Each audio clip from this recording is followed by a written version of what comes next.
Welcome. In this video, I will show you how to reset picture settings on your XIAOMI A Pro TV.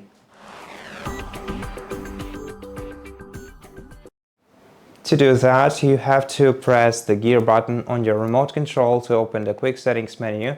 Here, go to all settings by selecting the gear icon, and after that you have to go to display and sound settings, select picture, scroll down to the very bottom of the list on the sidebar and select reset picture settings option. Then click OK, and this will reset your picture settings for the selected picture mode. If you want to reset picture mode to default, you have to navigate to the picture mode option at the top of the sidebar, select it and select standard. And that's it. Thank you for watching this video. If it helped you, please consider subscribing to our channel, leave us a like in the comment below, and I'll see you in the next one.